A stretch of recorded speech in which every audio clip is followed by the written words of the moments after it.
114 athletes from 14 different nations have come to Altenberg, Germany for stop number 2 on the Eberspecher Luge World Cup. And what they have seen here this weekend is some crazy weather.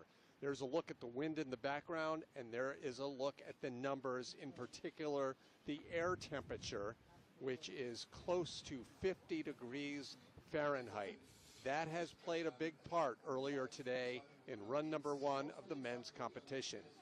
Hi everyone, I'm Tim Singer. In a moment I'll be joined by John Morgan as we take a closer look at this track, one of the longest in the world at close to 1,400 meters long. You're also going to take a look here in a second at the top 3 after run number 1, and the reason they are 3 unfamiliar names, or at least 2 of them, is because of the weather conditions. Darsnieks in a podium position at the moment. In second place, Reini Ager. When he came down mid-run, we talked about how it was a disappointing result. It ended up in second place. And then Roman Rapilov. Well, he's used to being on top of the leaderboard, but not used to doing it when 20 additional sleds had no chance to catch him. Here's a look at the start list, and I can tell you that 10 of the top 12 came from the qualifying. That's all you need to know about the track and how it did not hold out for the full field. Now for more insight on that and perspective on what's going on here as we get ready for run number 2, I'm pleased to introduce John Morgan. John, you've seen it before, but it's still always a little crazy when we have a heat like that.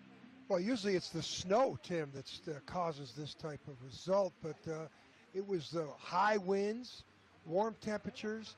The track just deteriorated, and Rapilov went in that little magic window, which look at the track right here. Look at the water start to run down the track. So it's not like the first time we've seen this, Tim. I sort of like it because it provides somebody could win this race, and it could be their first win ever. So I like it when you give the underdogs a chance. Well, that's exactly right, and I was talking to several of the athletes in between runs as run number 2 gets underway here with the Bosnian athlete in his World Cup debut, Mirza Nikolaev. But, the athletes were saying there's nothing he can do about the weather. That's just the way it goes, and they were at least taking the attitude that it's going to be very interesting to see what happens here in run number 2. And John, the general consensus is if you're going somewhere in the middle of the field, meaning if you're only about 4/10 out of the lead now, you might be in a very good position. Yeah, I like it. Someone's going to live in that leader's box. Felix Locke, Ludwig, his teammate.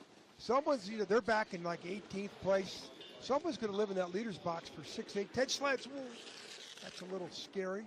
And look how glistening the track is. Now look, just take a look now.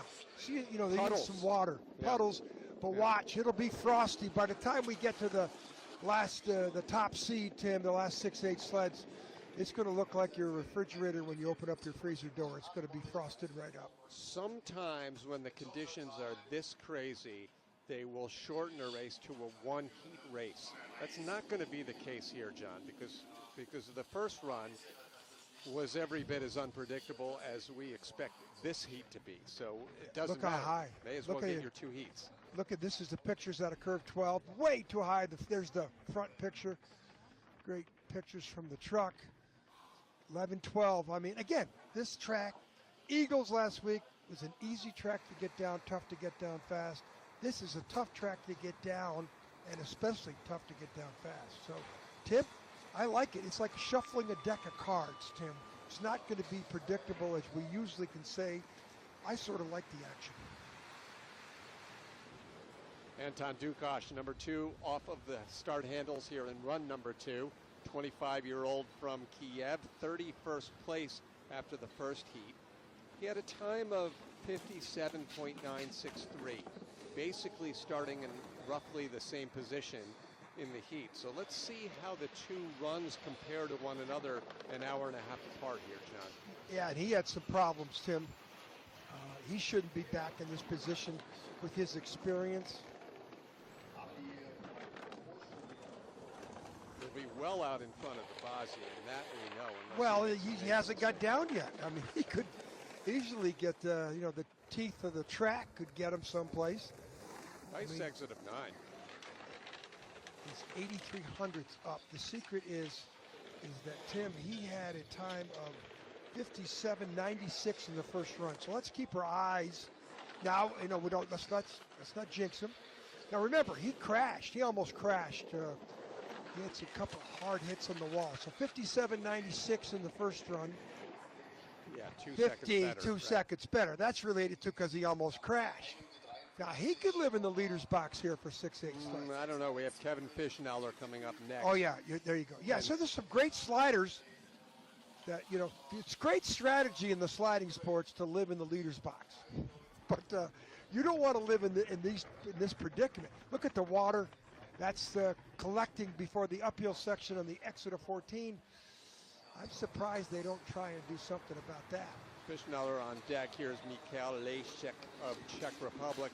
And, John, everyone made it here except for one nation. We do need to report this each day. The Romanians had 2 coaches test positive for COVID-19, so the entire team, of course, as per protocol, stayed behind. In fact, they went back home to Romania, but we expect to see them back in Oberhof next weekend.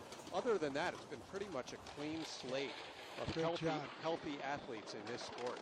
Great job by the FIL and the Altenberg organizers, going through some very different. The sport itself is difficult. When you add in all the COVID-19 protocols and challenges, again, hats off to the FIL and its officials for even getting these events staged. And now we got to deal with Mother Nature. That's right. Lešek continues to hang on to a pretty good advantage of 0.7 of a second as he reaches the finish line into the lead. It should be short-lived, but it'll be nice to get a little love in the leader box. 56-123. He was 56-61. So, John, you mentioned the FIL officials, and of course, we do want to congratulate, as we did last week, the brand new president, Ainars Spodgelis of Latvia, who was elected to that post just 2 weeks ago at the Congress. And we also want to salute longtime president Josef Fent, retiring after 26 years of radically changing the sport of World Cup luge. Yeah, what he's accomplished, Josef Fent, Berchtesgaden. People forget he was an Olympic silver medalist in Innsbruck in 1976. And boy, did he, second ever president, and of really the FIL. He had a great relationship going with the IOC president, yes. Thomas Bach. So that was very helpful for the sport of luge.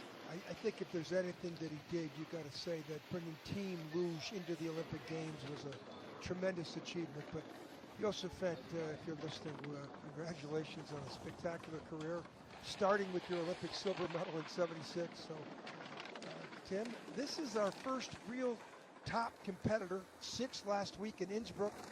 He's back here like in 26th, 28th place. 29th for Kevin Fischnauer. Might be his worst finish ever without crashing in a heat. And he's looking pretty good here. So his first run time was a 56.31. Keep that in mind. Look at that speed there, 121.2. No one's come down in that type of speed. So that's something. 54.71. Wow. Yeah. So that's 1.5 seconds better. And Tim, only 1.3 seconds off the track record. Now, every sled that comes down is going to be a little tougher conditions. Yeah. Tougher conditions. So he hit the first real good. I mean, he shouldn't be back here in 28th, whatever he's in. But look at the water accumulating in the track. Sometimes, though, when they spritz it like this, Tim, it really reduces friction. So that's why we saw the speed that he had. I believe, John, that was about 2 miles an hour faster than anyone put down in run number 1. And looking at the splits, Fischnauer, well, he'll hold tight for 1 at least. And I don't even want to make predictions. I mean, we've got his cousin Dominic coming up in a moment, Zeman Pavlichenko, Mueller on deck. Here's Kasper Ternovsky. This would be an incredible coup if he holds his position ahead of Fischnauer. I bet you right now he doesn't. I got my money on Fischnauer. You're going out on a big limb on that one. Big limb. Oh, look at this, especially after that. You can't make a mistake like that, this Polish athlete. But, hey, he's sort of competing with the big dogs right around him. Fischnauer, and then the next couple athletes coming up. We're unfortunate enough to get the late draw. Well, the word on the street, and by street I mean this road running along the track when I was speaking with athletes, is it's someone in that middle zone, starting in 12 to 20 or so, that really has the best shot of winning this race today.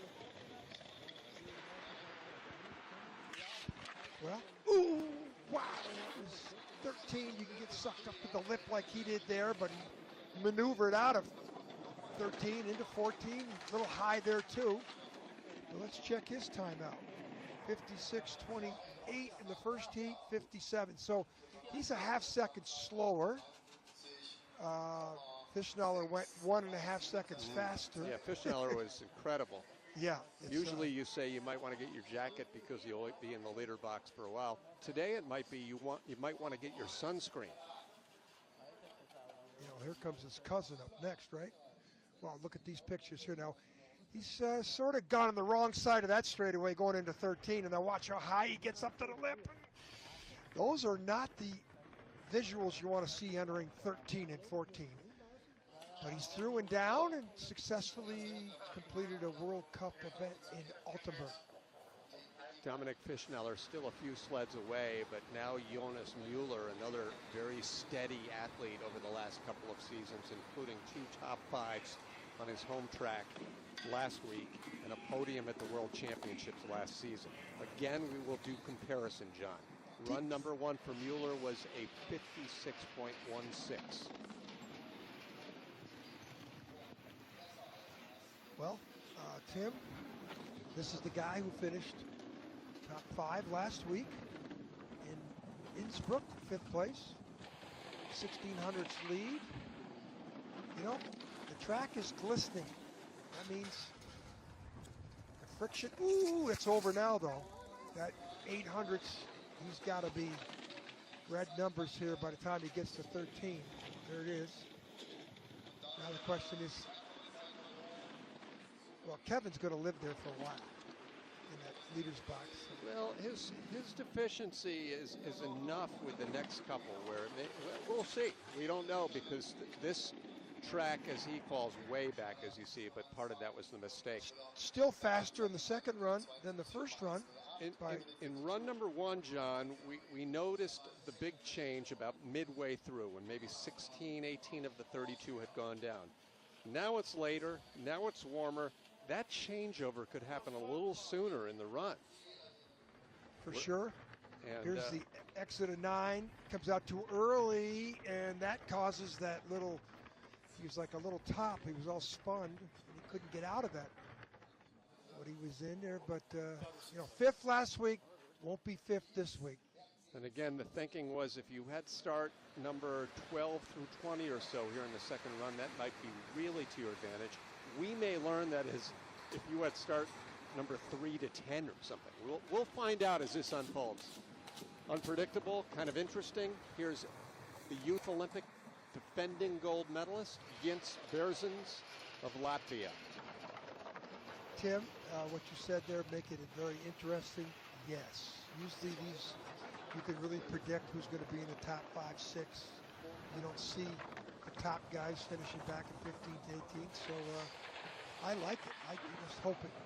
Remilov has got a big lead, but he might be dealing with a very, very, very soft ice track and might not be able to hold his lead. Well, someone was telling me in between runs that they expect to see a very angry Rapilov at the end of this run, meaning there's no chance going last he's going to win this.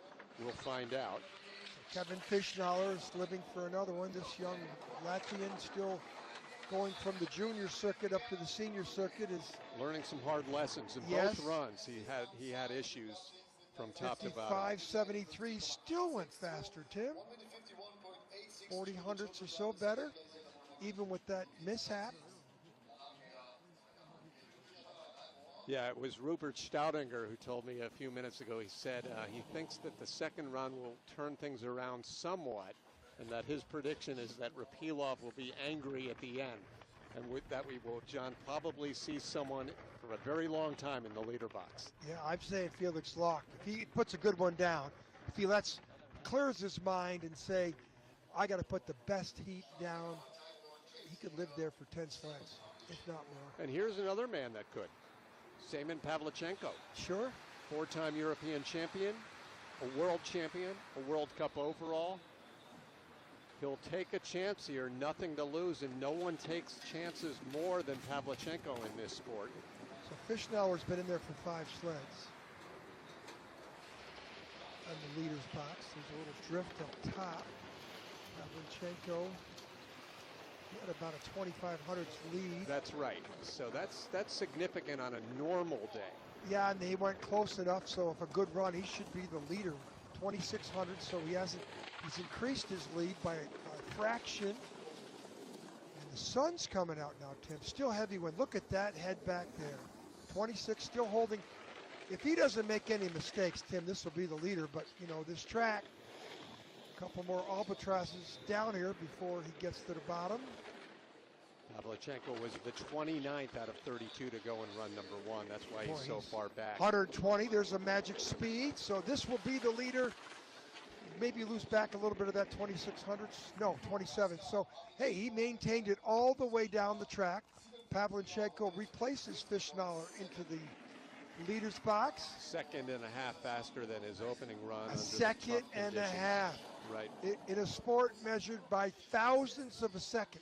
Now, John, with the sun coming onto the track now, will that potentially help the later sliders? I know it's warm, but would it keep the frost off of the track? Depends what part of the track. Not all the track's going to get that sun. Sure. I don't know. I think the temperature's such that it's too soft. I don't think the sun will help. Now Dominique Fischnaller had a bronze medal to open the season last week, 3rd place at the World Cup in Innsbruck, and followed that up with a 4th at the sprint competition. Fischnaller, John, last week was competing having had appendicitis 5 days before the race.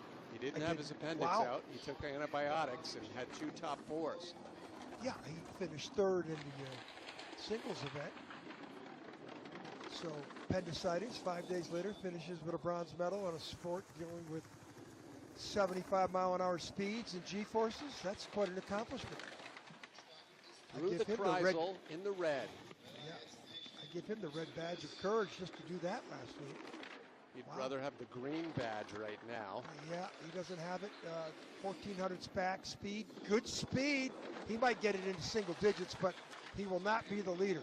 Well, he was 300s up prior to the run. He loses 1400s to Pavlichenko at the bottom part of that track. So early going here on what we expect will be a very, very tough run to call. It's Russia, Italy, Latvia, the top 4 at the moment in Altenberg. With 12, medium height, then he starts to exit. This is out of 14, wrong side of that straightaway. Now we'll look at him come over a little bit with the left foot, bring it over to the take on to 15. But anytime you get through that straightaway without touching, that's an accomplishment. Just how much time you're going to lose crossing over to get on the take on. Rupert Staudinger qualified for the last 2 races last season and each of the first 2 this season, so it's been a little bit of a nice run here for Great Britain Luge, making it into the main field. Staudinger grabbing the handles.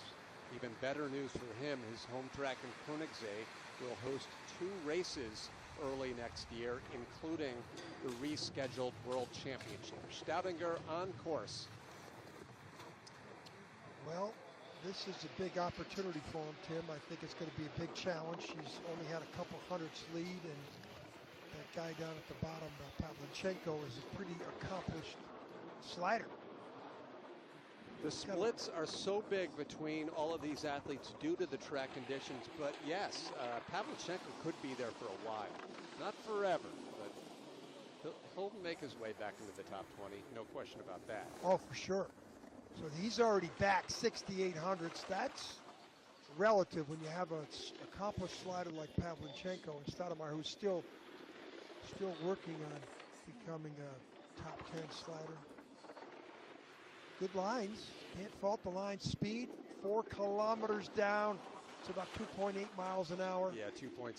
You do the conversion pretty well there, John. So 6th place for Staudinger. And we hope Pavlichenko. we hope we'll see some relay action from the British a little later on this season. I know Danny Scott was in Innsbruck last week, and they've dabbled with some doubles combinations over the last couple of seasons, so it would be great. But Staudinger doing his part for the British luge team. Yeah, look at his feet. Struggling a little bit to stay on those marks. Look at the red dot there at the end. No, you missed it. There's a little red flag that they put out, and you see that red flag, you want to get out. So there's some. What are they testing there? Humidity? What are they testing there? I'm not sure. Speed? I'm not sure what was going on there. That was not one of the coaches. Well, there was no German in the top 12 after run number 1, due in great part to the conditions. The top placing German was Sebastian Bley in 14th place. Okay, let's ask Ken, our researcher, the last time the Germans weren't in the top 12 of the heat. Well, again, we've had some crazy races, so Ken will have that answer, but the answer might surprise us. There have been some subpar results, especially for German men over the past couple of years. Here's Moritz Bullmann, the junior world champion, 22nd place. And John, he's got about 0.3 of a second on Pavlichenko entering the run. Tim, wasn't he the athlete that went on his side on the exit of 14? He did. Hard? Yeah. So he's got a good chance to improve here, you know. And he had a bad run. He's got 1300s in the bank. Now it's down to 13. Yeah, so exit, 11, 12. How's he look here? Pretty good. Great 13. Good 14. Now he's going to need that 120 clicks. He doesn't have it. 119.8. I don't think so. I think red numbers. There it is. Pavlichenko picks somebody else off. 9:54.88. Tim, 1 second and 1200ths better in that run for this German athlete. But still not enough to hold his spot. No. And again, we look ahead. Ninnis is up next, but then we have Johannes Ludwig. We have Nico Glacier, Felix Locke about 4 away. Yeah, so there's some good sliders. So that may be your race for the day, depending on what happens with this track. We don't expect it would hold out. It shouldn't hold out under these conditions. The track workers are doing all they can to just make it a respectable competition. And here's Josef Ninnis. And John, what luge fans know, what Ninnis does best has been taken away from him on this day. He's not quick here at the start. He's usually quick down at the finish. But there's not a lot of time to be gained on a day like today, and he's making early mistakes. Yeah, that's sayonara for somebody who doesn't have a good start, and then he makes that mistake up top. And it doesn't matter how good of a speed merchant you are down there in the bottom when you make mistakes like that up the top. 2200s back, that's going to grow. That's going to bleed more out, probably to 40 at the next block, if not more. Josef Ninnis will turn 40 next spring, which you might think is old, but Armin Zugler won an Olympic medal after turning 40. Demchenko also, he was in his 40s when he won. So that's right. And what Drew Brees and Tom Brady are still accomplishing is pretty impressive. They get paid a little bit more. Just a little more. 5th place time for Ninnis. Pavlichenko, like the Russians, are very good at that leader box celebration. They know how to work the camera because they've spent a lot of time there over the years. 2100s better in this run than his first run. And if you consider those mistakes he made up top, I don't know if he would have overcame Pavlichenko at the bottom, even without that mistake at the top, because he's considerably off the pace. Well, his speed of 74.1, I think, is about 3 miles an hour faster than he had in run number 1. So again, John, conventional wisdom from the folks I talk to in between runs is that somewhere between starter 12 and 20, we would have the race winner. Yeah, and, I agree. I like it. And we're in that window now, and Johannes Ludwig is up now for Germany. Let's see his margin. He has a pretty good lead over Pavlichenko. Well, just hit refresh. Clean all the cobwebs out about that first run. Just post a great run. Get to the bottom in that leader's box and say, catch me if you can, including his teammate who's coming up, Felix Locke. But watch out, Tim. Locke or him put down a good run here. These guys could move up that leaderboard 10 spots at least. Quarter of second up here, but we've seen that leads disappear quickly along the way on this track. This next will be telling. I think he may hang on, John, but if he doesn't, it'll be very close. Well, what's his mindset? Is he going for it? He's going to go right on the edge, or is he going to have a conservative run? I think they're going to go for it, which opens the door to a mistake. And right here is where you probably could make it. And he gets through there perfect, but he's got no speed, and he's +3. He's not going to catch him. Seaman Pavlichenko picks off another. And 2,300. You know, this may be, we alluded to this, John. This might have been the window to be in where he was, Tim. That's right, and we thought that might be a possibility. Again, if you're just tuning in, 50-degree day here. 5 degrees, 6 degrees Celsius. The track is just not able to hang tough for 32 sleds in a heat. And if you go early, you are in good shape. And give Pavlichenko credit. He had a great run, so he wouldn't be in that position he's in. He's already picked off 4 athletes. We are going to know, John. We're going to know very quickly. Nico Glacier next. Then Felix Locke is about 3 away. If they can't even remotely challenge Pavlichenko, I don't believe anyone will. Now here is Nico. A good weekend on his home track in Eagles last week. He has a great quote, John. Nico says, motivation is what makes you start, but habit is what keeps you going. And you know that repetition in this sport is so important. I was just going to say it. Repetition, then some more repetition, and then finish off with some. I mean, 2 heats, do what you know. But again, are they saying, I'm going to have a conservative line, I'll get to the bottom because I might be in that window, or are they going for it? I got to believe they're saying, I got to go for it. And Ludwig just came down and, he lost a quarter of a second. On a seemingly clean run. Yes, from, maybe, of course, look at that, he's red numbers already. I'm telling you right now, Pavlichenko could be it. He could be the winner. Yeah, that's what I was saying a moment ago. It's just, it's becoming more and more evident. Let's wait for Felix Locke. Really, because if you look at the next 4 or 5. He was 50 hundredths better, Tim. 45 hundredths better.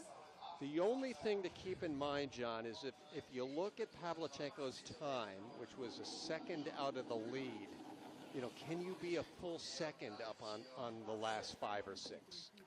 I don't think we've ever seen a race like this, unless it was a snow race. We have seen, we've seen a snow race where Fedorov came back from 27th place to the victory. Really? I didn't know that, yeah, Tim. That was in the snow. But we've also seen last year in Innsbruck, as we get ready for the Polish athlete, Matthias Sokovic, we saw at a race last year in Innsbruck, Tatiana Ivanova came from 14th to the victory, maybe 13th, on a non-snowy day also. A warm day, very similar to this one. Some tracks, Tim, don't have this type of humidity in the air. Altenberg does, where the ice is really affected by what Mother Nature does at a day like today. The warm temperatures is one thing. I think the wind really affected this track. And look at the water spots on it now, all over the place. We started to see a little bit of that in the first run, with the feet down there. And this Polish athlete just liked seeing these top sliders behind him, in front of him. He's in a group where... Well, that's the thing. I mean, even if we assume that Pavlichenko may hang on and win this race from way back in 25th position or something, we still are going to see some interesting things happening, John, between places 2 and 32. People that may finish in the top 15 for the first time ever. Others that will fall out of the top 25 for the first time ever. But this young Polish athlete here, he had 119-kilometer speed there, which was pretty good for a guy of his sliding quality. Feet down here a little bit. He's drifting. And he's looking, but that's what that straightaway will do to you. All right, John. The 2-time Olympic gold medalist, Felix Locke, has an advantage over Pavlichenko of about 0.4 of a second. That's an eternity of time in this sport. Usually. But not on this day. It's, it's... So it's the 5-time world champion trying to catch up to the former world champion, the one-time world champion of Pavlichenko, who has the lead down at the bottom. They need to give Pavlichenko a chair to sit on, I believe. Well, I'm telling you now, if he doesn't have 2,500's lead at Kreisel, I don't think he's going to do it. Well, 42 so far, now. so good. Yeah, 42 now, but this is where it starts to drop off, right here into Kreisel. 44, she's still holding on. This may be the race right here. This could conceivably be the race for the victory. Locke against Pavlichenko. His teammate Ludwig didn't have a very good run. Locke hanging in there. 40, he's going to do it. So 120 kilometers. So he will be the leader. Mr. Pavlichenko had a good run, but now Mr. Locke's going to take over the crown. Having a little fun there, Pavlichenko. He had a little good run, getting into the top 20. Felix Locke, he did what he needed to do, John, and he made a case for 3 for 3 in 2020 if he can hang on. So I didn't see his time. What was his time there, Tim? Well, I only have the 2-run time of 150.395. I think he's 4/10. I couldn't tell how much faster he was. He had a 55.655. I don't have that same monitor that you have. World Cup leader, Felix, you might want to get a jacket and get into the leader's box and get ready to wave. No jacket necessary on this day. Let's see what happens the next few. So Max Langenhahn is up. You know, on balance, 1, 2, 3, 4, 5, 6. The next 7 or 8 really on a normal weekend can catch a lock. So it makes it even tougher on this day.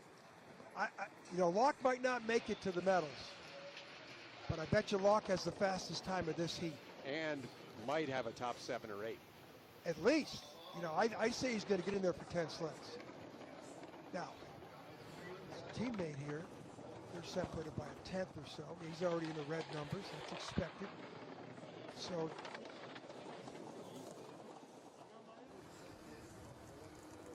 and if Locke wins, I mean, then no one can complain, or if Locke gets a medal, no one can complain about. It's totally unfair, but if he comes back from 18th to a medal. No, that's right. And again, there's a very likely possibility Langenhahn will not be in the discussion, but the Locks and the Rapilovs and the Pavlichenkos will all be in that top 7 or 8. And those are the names you would expect.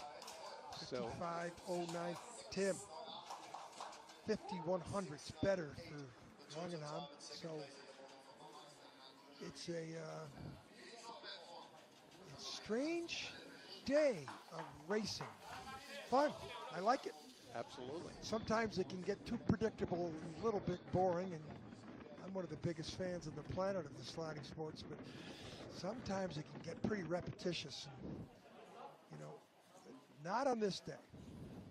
Well, I spoke with Jakob Simonek after the crazy first run, number 1, where he found himself in 15th place, and he said realistically, trying to stay in the top 15 is going to be a challenge today, but he's hoping for the best, and that would be potentially a career best result for this Slovakian. Hey, it's all about PBs, personal bests. Tough to do on this type of day. Not for some of the athletes like this, though. I mean, depends where they go. And right now, I think that there's a favorable conditions for 3 or 4 more sleds, Tim, and then I think you're going to start to see the track frost up. That shiny, glistening is going to go away, and then it's going to look like your freezer in the refrigerator. Felix Locke with the lead. He will hold on again to the lead down at the bottom. And by the way, despite the conditions, this is a track where Locke has regularly done well, even when his career was in a bit of a downturn. Should. His lone podium last year was on this track, a 3rd place finish. Of the 4 tracks in Germany, this one is longer and to me the most challenging. Although the exit of the Königssee, the exit of the Kreisel and Königssee. Yeah, those lower S's are incredible. S's, well and back for Jakob Simonek. He is in 15th place right now. out of the 18 that have come down the track. So a bit of normality in place here. Germany now 1-2-4 in the standings, John. So we were talking all about how there was no German in the top 12 in the first heat. I bet you those 3 Germans all finish in the top 10. That's right. Things have a way of evening out Take in a a deck of two-heat cards. race. Tim, take a deck of cards and shuffle them up. That's what we have here. And this is the last of the Germans. He was the best placing of all 5 Germans in run number 1. And John, there's a possibility he'll be the lowest placing of the 5 Germans when he is through here. We'll see. Yeah, not a good paddle. A little tentative there. Sebastian Blay heads to his home track in Oberhof next week. He spent several seasons as a part-time World Cup athlete, patiently waiting for his spot, which he earned last year, full-time, his first full-time season. -2 to +9. Keeps it within 15 or 18 hundredths here. That'll be to his 522, so he's bleeding more. Well, this could be 6th, 7th place down here at the bottom. 30 hundredths here. Probably more. Yeah, you're starting to see the shine. There's 4/10 back. Speed, 118 kilometers. Yeah, Tim, 70 hundredths back. He is in 53, 6th not place bad, at not bad. 150.93. 6, you were right, top 6. So that's, I got to believe all these German sleds we just saw, they're all going to be in the top 10 or 12 at least. Fishnell are still hanging in there, half second behind Locke. So it's Locke for the Germans. Locke in first, Langenhahn in second, Bowman in 4th, Blay right there in 6th, and Johannes Ludwig, the lowest placing German, in 7th. Wow. And last week he was, look at that, he hit the takeoff. yeah, and Ludwig I just got a quote from him moments ago. He said, very, very difficult conditions today. The key is you have to stay calm and focused for both runs. You cannot get angry. You just have to deal with it. Well, that's what Locke did in the second run. Locke didn't let anything face him. Ludwig didn't have the great run. Although Ludwig, you couldn't spot what he did wrong. And Ludwig is usually week in and week out one of the best. More unflappable than anyone. Okay, Christopher Zaprios, he was on that short list with Locke of people that were discussed as a possible podium based on his position of 13th place after run number 1. But look, it's already just 500s, John. Yeah, well, it's going to be, he'll be 50, 60 down there at the bottom. When he's all said and done, and especially if he taps any more walls like that. But only +3, that's pretty good. I thought he'd be double digits by the time he got to here. These are good lines. Shine in the tracks. Latvia in a quarter of a second back there. This could be a good. 4th place, 3rd place. Let's check it out. Speed's pretty good. This is a good run. 3rd place, 55.173. So that's quite a bit better than his first heat. That's about 3,500s better than his first exactly run. 3,500s, Tim. That's good for him. Beat, Pavlichenko. So there was Pavlichenko wasn't going to get much farther. There is no doubt in my mind now, looking at the splits of the next several, that Locke will hang on for at least the next 5. Then David Gleicher comes along as the 26th starter and has 0.3 of an advantage on Locke. Tim, as I see this track, that's 10 minutes from now. I think every minute this track continues to deteriorate. Yeah, you could be right. And I think that the tracks, like we saw, after 14, 15, 16 sleds went down in that first run, and the track just was every sled down. Some of these guys were 1 second off the lead, and these were the top guys in the world. Well, now we have our final 12 in unknown territory for a lot of them. As I mentioned at the outset of the heat, 10 of the top 12 after run number 1 all came from the qualifying, from the Nations Cup race, and they went early, including this man, Andre Monzi. Unknown territory for him. Yeah, that might be a record for qualifiers to be in that position, Tim. And let me say, I love this, what's happening, because it provides such a strange set of circumstances and no predictability. I mean, usually you come out here and you go, well, these 3 or 4 guys are the only ones that have a chance to win. Not today. I mean, as a point of comparison, as Manzi's going to fall farther and farther back here, if you had the Locks and the Fischnellers and the Pavlichenkos and the Rapilovs going off first in run number 1, their leads would be so gigantic after the first heat that the first 25 sleds of run number 2 just wouldn't matter. No one would even care. And at least this way, a lock may hang there, but there'll be a lot of shuffling between number 2 and number 10 place with a few new names. Yeah, so the track, keep your eyes open. Look at you can see the frost right there coming in. That's down the lower part of the track, out of 12 into 13. You know, it's not the lowest elevation of the track. That's down there about 100 yards further on, 100 meters further on, which is the exit of 14. It's where the water's gathering. Still glistening here, but that ice is soft, Tim. Look at it. Italy's Lucas Gufla, he's had a top 3 at the World Championships. Of course, that was the Junior World Championships in 2019. Last week in Eagles, he was in 23rd place. Not today. Well, he might end up in 23rd when we're done here, but again, just keep looking at the track. You can see in a couple places it's not glistening anymore. Right there. Later today from Altenberg, we've got the team relay. That figures to be every bit as unpredictable as today's men's competition, given the warm conditions. Gufler, another one that will fail to hunt down Felix Locke, as so many have failed to do over the years. Speed, not there. Speed throwing down. Yeah. Yeah, you know, but he's throwing down 55. You know, that's a little bit slower, I think, than his first run. But so look at that leaderboard. Look at those flags, Tim. How many times we've seen flags? Look at again, the small fish are having a chance to compete with the big fish here. A bit of a chance, but some of those were the ones around Gufler. Top 3 right now is Germany, Latvia, and we have our top 10 still to come, and we do not know what to expect from them.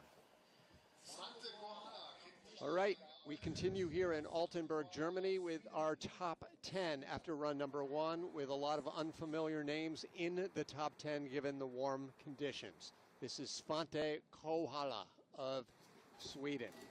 John, how many places will he fall back? 10. Okay, that's probably a pretty accurate guess. You know, hey, it's again the small fish, Sweden in the top 10. Hanging out with the big fish. I mean, how many times has he ever beat Felix Locke in a heat when Felix Locke didn't crash?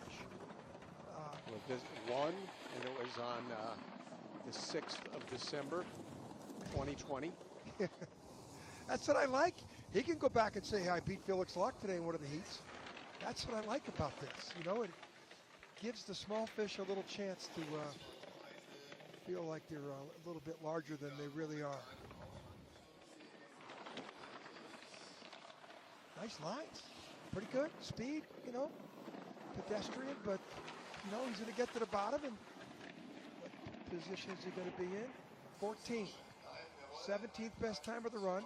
He's in 14th, but Tim, I meant he's going to fall 10, at least 10. He's going to be in 20th or 22nd by the time we're done here. He might be in like. Although some of the next several could fall behind him. Him too. So I say he's going to finish 20th. Is his eventual. To be fair, the final 9 all represent Italy, Russia, Latvia, and Austria. So those are nations you might expect to do better than Sweden at this point. There's where the frost is really starting to show up. Exit of 14 into 15. You got the water on the exit of 14, and then you go up that little hill, and then you can start seeing, again, that's one of the low spots. Lower, you know, big difference between the top of the track and the lower part of the track with elevation. All right, Alexander Gorbatsevich of Russia brings a 2200ths advantage over Felix Locke here into the second run. We've seen that evaporate by midway down the track. 14th last week in the World Cup opener on the Olympic track with Eagles.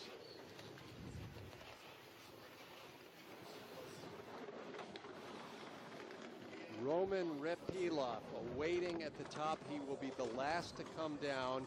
He has 6/10 on Felix Locke, and this race could boil down to those two great world champions. Tim, I also like starting to hear the sound is a little bit different. I mean, it's softer ice. When it's hard ice, of course, it's faster. There's less of the hoofing, on the ice. Yeah, it's a smoother ride. Smoother, but you don't hear as much either. Felix Locke picks off another. He's a man usually uncomfortable with the attention on a normal day, John. Felix Locke, despite all of his accolades. And here he has to sit in that leader's box for a half hour and come up with some sort of emotional reaction with each sled predictably coming down behind him. But he's doing his part. He's keeping a good face there. Absolutely. Why shouldn't he? I mean, the Russian that was in there was having a good time in the leader's box. Absolutely. That's a nice spot but to be. They normally do like to ham it up. That's my point. Felix is usually pretty reserved. Now Leon Felderer, 8th place after run number 1. Unknown territory for him as well, and that's because he was in the first 9 to start in the race. He had a 55.369. He has 3/10, nearly 3/10 on Felix Locke. How quickly does that evaporate, John? Second split? No. 1100s here. He should make it to Kreisel before red numbers. Exit of 9. Oh, I'm wrong. Wow. Wow. That isn't anything to do with the start as much as, well, again, I said, Tim, we said the first run, that window between the 14th and 18th sleds, that's where we thought was the best conditions. It might be the same here. Absolutely. So Locke was 14? He was 17th off. Langenham, who's in second place now, was the 17th off. Locke was 16th. And Apariodes, who's in third, was 20th off. So it was, in fact, that 12 to 20 Tim, window. Now they're going slower by 0.3 of a second. That's right. So now it's turned. It's flopped. So, boy, if I could get some good odds right now, I bet you Locke's the winner. And it was interesting, John, as we get ready for the Olympic champion up top. Felix seemed, do you remember at the end of his first run when he was back in 17th place or something like that? He seemed okay with that. He had a smile, and yeah, he was very. You got to wonder if he already knew. Well, where I am in this start list, this went well. Might be pretty good for the second run. Don't think someone didn't tell him that up top too, to say, hey, just put down a great run. Nothing you can do. It's not going to be a great time. Just get yourself in a good position to put a great run down in the second heat and live in that leader's box for an eternity. Well, Locke with the lead at the bottom. Gleicher now grabbing the handles at the start. Between the two of them, they own the last 3 Olympic gold medals. Can David Gleicher at least even remotely challenge the top 3 here? Well, I don't know if the track's got it in him. I think the track's gone. I mean, this could be red numbers here quicker than we just saw. If he's within the Italian, if he's within 3/10 at the bottom, he's in the top 3. But he's already in gone. So he's going to be 4/10 back at the bottom probably. Now the straightaway between 9 and the Kreisel is frost now. There's no bliss. And that's an exposed area with the wind as well. Yeah. There's no shiny spots anymore. It's all frosted up. Ooh, and that's not going to help. 2,800's back, 120 kilometer speed. It's not bad. 5th place, perhaps. It's not bad. No, losing 7/10. all sorts of time at the bottom. This is Felix Locke's race. I mean, I am not He made some mistakes right there, Tim. He could have been 3/10 back. He could have been top 3 right there. He's mad. He made the mistakes that you can't make. He could have put himself in a position. He's in 11th there, which he doesn't belong there. Here's the mistake. Bang, he came out too early. And he's in the 14, a little late. And look at that skid into 15, 16. Well, suffice it to say, John Gleicher will not defend his World Cup title on this track in Altenberg from a year ago. That in fact, he shot he himself will in the not foot. even be in the top 10.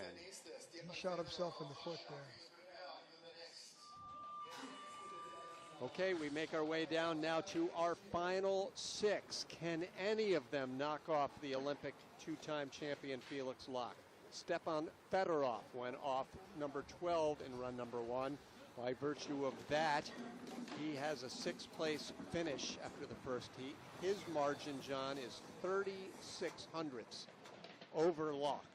But that has disappeared within already the first half of the track. Now, he should get through here. This next clock still in the red or green, and then it's maybe not though. Yeah, 100. So now he'll be red pretty quick before he gets to Kreisel. There it is. As the second to last Russian, it will at least give us a little indication on how Rapilov might do as the final sled down for Russia. At least in these conditions. Tim, he is just got a parachute on. I mean, he's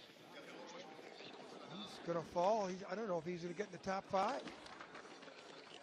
And he's not making any mistakes. He's 7,100s back. This race is over, John. It's over.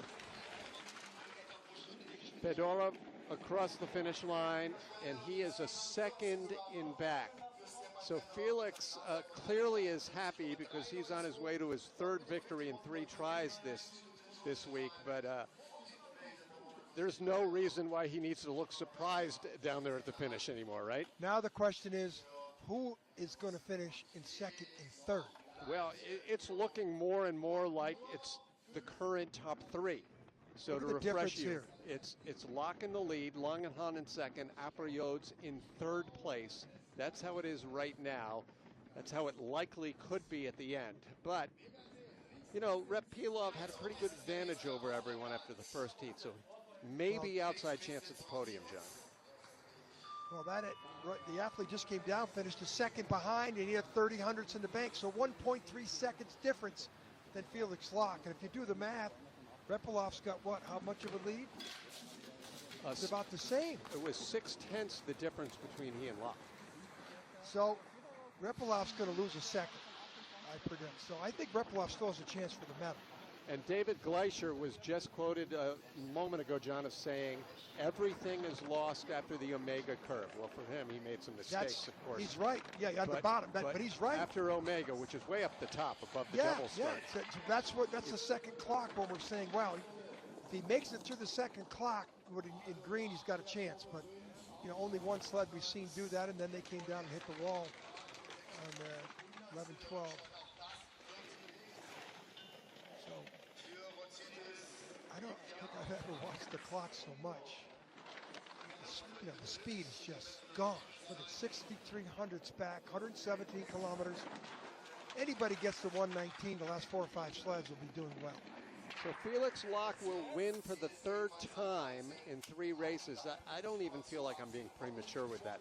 We have 4 remaining, but the way this trend has been, no different than run number 1. Lach put himself in a very interesting place, John. He had no control over it, but the fact that he was in 17th after the first heat worked absolutely to his advantage on this day. The magic number. You know, where to be in the field. I still say Rapilov's got a chance for at least a bronze. I do too. I think he could be on the podium, but without making mistakes. He's got to have a perfect run just to have that chance. Now we have Wolfgang Kindl, the 2nd to last Austrian.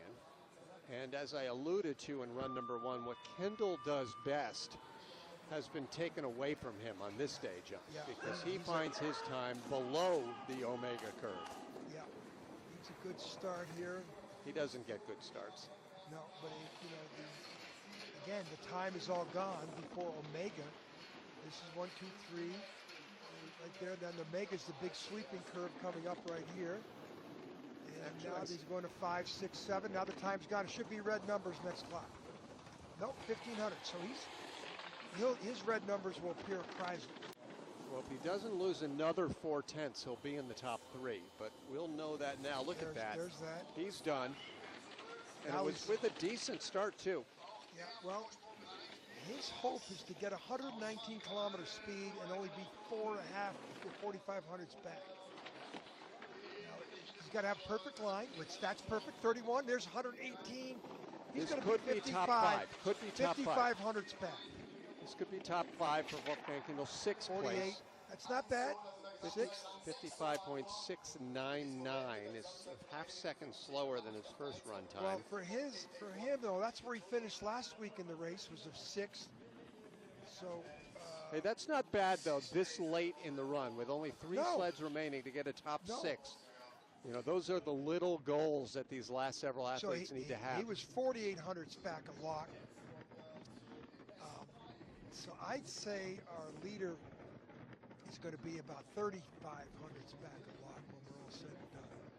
So that should put him in the medals. It'll be close. Right now, only 3,000ths of a second separate second and third place. 0.303 back and 0.306 and back a Luck. And so they're back 3/10 from Luck? That's correct. Yeah. And there is the opportunity, as you mentioned, for Rapilov, outside chance for Reinhard Eger. But Arturs Darznieks will realistically, John, be looking at a top 7 or top 8. With a good run. With a good run. Who needs a good run. I mean, even with the conditions, you got to tell yourself, I got to do the best possible lines down here, hit my marks, get to the bottom, and it is what it is. But, you know, this is about, you know, someone could have a very angry attitude and affect their World Cup standings, you know, late in the season. Somebody could say, if I only had a better frame of mind at that Altenberg race. That's right. You know? Yeah, and last year, the men's World Cup standings boiled down to the final heat of the final day, when 3 people still had a chance to win it all. So yeah, so this is a long season. You can't have short vision here. You have to have a long-term vision. Do my absolute best, and it is what it is. I've done my best. Didn't make a mistake. Arturs has had top 6 results on the World Cup. I believe both of the were on his home late track. There. Yeah, he's going to fall way back here, out of the top 12, maybe out of the top 15. I said, lady, hit the take-on before 14. What's the speed? 23rd place for Arturs Darznieks. 56.70. 56. I mean, Tim. 56.70. He was 55.17 in the first run. Oh my! Look at the disparity in time. Wow. He's in 23rd place, Tim. He was 3rd in the first heat. So he's going to have like the 27th best time of the run. That is some disparity, like you never see, unless you crash. Well, you know, after the first run, the top 3, their start numbers, the top 4 actually started 19th, 17th, 16th, and 18th, John. That was for the first run. That was their start position. And basically the same thing has happened here in run number 2.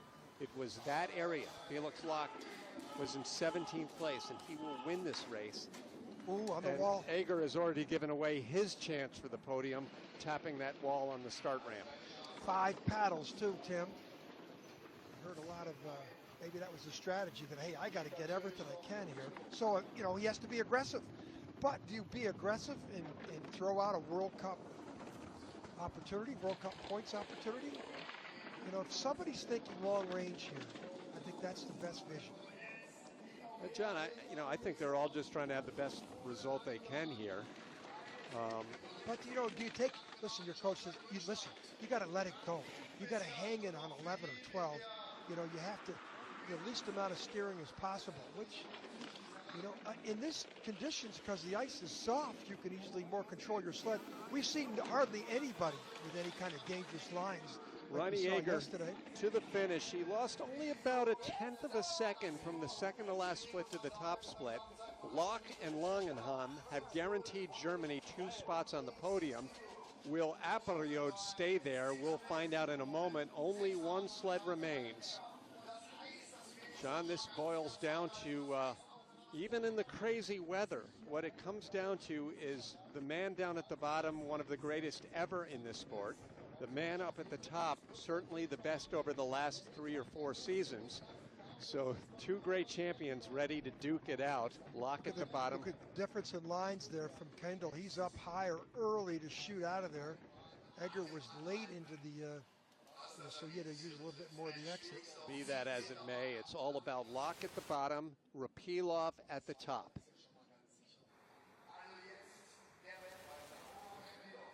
10th place in last week's race. And that was on a very disappointing weekend for all of Russia. They've already done much better this weekend with a victory in the women's race. Okay, he has a 0.6 of a second lead. The question, John, is can he hang on at least even to a podium position, if not the victory? Keep it at 30 hundredths here on the exit of Omega. So he loses 30. Loses some more time out of the bank. There, 3,400. So he lost 26. Wasn't too bad. Now he wants to get to the Kreisel. If he can get to the Kreisel green numbers, he's got a chance for the podium. 10 hundredths. He's still got it there. So the Locke will have victory, Felix Locke. But will it be a podium for Repilov? He's in the red. 119 kilometer speed is going to be necessary. He needs to be within 0.3 at the bottom. It's 21, still pretty 2 good. tenths. 118 is going to be close. I'm guessing 4th place. Here he comes to the finish. Roman Repilov in 5th place. So Felix Locke has officially captured what we knew about 20 minutes ago. He has won the race. Max Langenhahn with a career best 2nd place, and Christos Apiriods in 3rd place. John, they take the podium thanks in part to their start numbers. Wow. Wow. Look at that. It's, I like the action. I mean, I just, I wanted some odds when Locke posted his time, but we sort of felt then when Locke came down, that was the winning run. And I said no matter what, Locke was going to have the best time of the heat. That proved out for sure. But Tim, sometimes just be patient and everything will work out. And it did in this race. And the... Yeah, Rapilov's his gesture there says it all. Not much he could do. He probably did everything he could to stay in the top 5. Look at Pavlichenko. Pavlichenko beat him. Yep, 3 for 3 for Felix Locke. Pavlichenko in 4th place, where you would expect him to be. Kevin Fischneller hangs tough, moving up many spots in run number 2. Ludwig in 11th place, and then some surprises from top to bottom, of course, as a result of these conditions. You have Jonas Mueller back in 26th. Darznieks fell back 22 positions in the 2nd run. They will help themselves now to the flowers and the medals. Tim, I'm telling you, we were on the edge of our seats for every single sled because we were trying to predict what we usually can predict. We couldn't predict today. That's right. It was a very strange circumstance of racing here, and I loved it. But at least in the end, 4 of the top 5, Locke, Apiriods, Pavlichenko, and Rapilov, are 4 of the top 5 you usually see near the top of the standings. So things have a way of evening out. I mean, that's why they do the seeding the way they do it. The best go last, and then worst to first in the 2nd run. And I think of the snow races. I think of before the seeding. I know in bobsledding, I'm way in the 88 Olympic Games. Prince Albert was the first man off the top of the track in the first heat, and he beat Hans Hildebrand, the world champion. John, coming off of his worst season ever, Felix Locke is perfect so far to start this new season. He's got 3 for 3 on the Eberspecher Luge World Cup. He's got the 200 points, and again, if you haven't been informed, there will be 2 sets of standings showing up because this year, by virtue of an outcry from the athletes and the representatives of the sport, they are showing World Cup standings for the 2 heat races, and then these results include the sprint competition, which, oh, by the way, Felix won last week in Innsbruck as well. Glacier, despite a tough day today, stays in the top 2 in the overall. Ludwig, look at Johannes Ludwig, just hanging in there 3rd even with that result. Well, look at all of the names, and we have 3 of the 4 races down now on this World Cup weekend.